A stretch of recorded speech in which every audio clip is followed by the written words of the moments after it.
Laser ஆயுதம் தயார், சீனா தூக்கத்தை இழக்கிறது. பாதுகாப்பு தொழில்நுட்பத் துறையில் இந்தியா ஒரு பெரிய பாய்ச்சலை மேற்கொண்டுள்ளது. 30 கிலோவாட் லேசர் அடிப்படையிலான நேரடி எரிசக்தி ஆயுத அமைப்பை நாடு வெற்றிகரமாக சோதித்துள்ளது.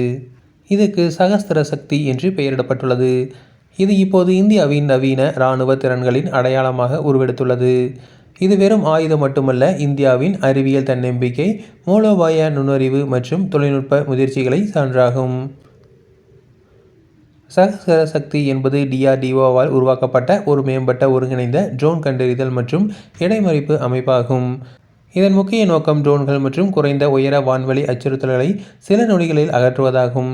இந்த அமைப்பு 3.5 முதல் 5 கிலோமீட்டர் தூரத்தில் திறம்பட செயல்பட முடியும் மற்றும் திரள் ட்ரோன்கள் தாக்குதல்களை முழுமையாக சமாளிக்கும் திறன் கொண்டது. இந்த ஆயுதம் 30 கிலோவாட் லேசர் ஆற்றலை பயன்படுத்துகிறது. இது மின்னல் வேகத்தில் இலக்கை தாக்கும். இதற்கு பின்னால் டைரக்ட் எனர்ஜி வெப்பன் டெக்னாலஜி செயல்படுகிறது. இதில் ஃபோகஸ்டு பீம் வடிவில் ஆற்றல் இலக்குகளை அனுப்பப்படுகிறது.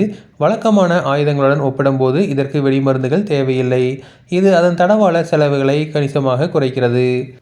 இந்த திட்டத்தை ஹைதராபாத்தை தளமாக கொண்ட DRDO ஆய்வகமான செஸ், அதாவது உயர் ஆற்றல் அமைப்புகள் மற்றும் அறிவியல் மையம், இந்திய தொழில்கள் மற்றும் பிற DRDO நிறுவனங்களுடன் இணைந்து வடிவமைத்துள்ளது.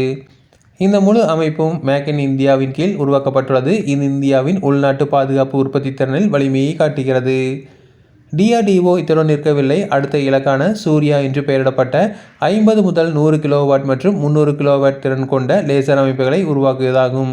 இவற்றின் மூலம் ட்ரோன்கள் மட்டுமல்லாமல் குரூஸ் ஏவுகணைகள், ராக்கெட்டுகள் மற்றும் செயற்கைக்கோள்களை கூட முடக்க முடியும். இந்தியா இப்போது அமெரிக்கா, ரஷ்யாவுடன் கூட்டணியில் உள்ளது. இந்த புதிய சாதனையின் மூலம் ஏற்கனவே உயராற்றல் அணுஆயுத அமைப்புகளை உருவாக்கிய அமெரிக்கா, ரஷ்யா, இஸ்ரேல் மற்றும் சீனா போன்ற நாடுகளை வரிசையில் இந்தியா தற்போது இணைந்துள்ளது. தொடர்ந்து இது போன்ற செய்திகளுக்கு எங்கள் சேனலை சப்ஸ்கிரைப் செய்யவும்.